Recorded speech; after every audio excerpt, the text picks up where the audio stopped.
And again, today is the Lantern Festival, a traditional day when families gather.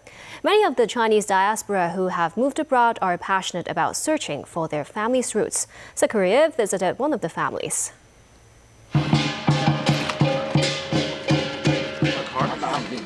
A long-awaited hug from another side of the Pacific Ocean.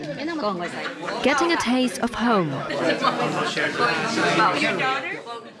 Last year, Guy Wong, an 88-year-old American-born Chinese, had traveled all the way from the U.S. to his ancestral village in Taishan, Guangdong Province, together with more than 30 relatives. Some of them set foot in the land of their ancestors for the first time. Semblance to my oldest brother was just so uncanny.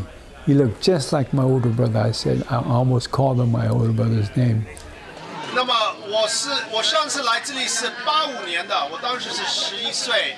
Guy's youngest son, Brian, was the mastermind behind this trip.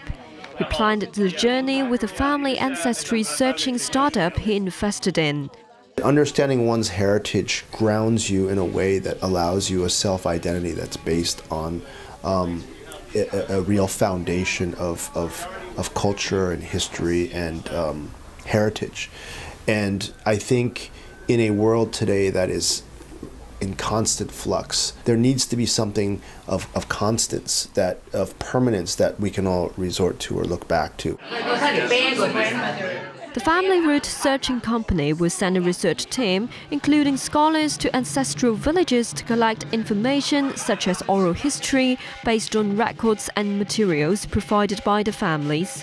The Wong clan in Genealogy websites are common in the West. Visitors can search for their ancestors' records such as births, deaths and marriages by simply typing in their names. Some companies even provide DNA testing services. On the mainland, DNA testing has become a trend since 2018. The startup, which helped Brian search his family roots, has been building a digital database of Chinese families' clan books to tap into a gap in the Chinese genealogy market. A historian said the farther and longer they moved, the drive to search for their ancestors grew stronger. Besides, he pointed out Hong Kong has traditionally been a hub that connects overseas Chinese with their ancestral hometowns. Well, Hong Kong used to be a hub that connect overseas Chinese with their hometown. When it goes back to, say, 100 years ago, Tonghua Hospital was performing something like arranging burial service for overseas Chinese. Of course, most of them were Chinese workers. They passed away in foreign countries, and they wanted to get back to their hometown.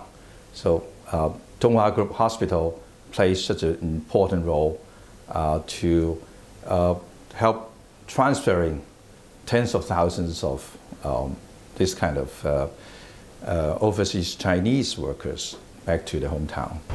Professor Lau Chi-Peng also said Hong Kong can continue to be the hub that connects mainland China and overseas, helping more overseas Chinese to search for their family route in the future. SakuraIp, TVB News. There's been a hiccup as a private lander made the first U.S. touchdown on the moon in more than 50 years. The lander tipped over at touchdown and ended up on its side near the moon's south pole, hampering communications.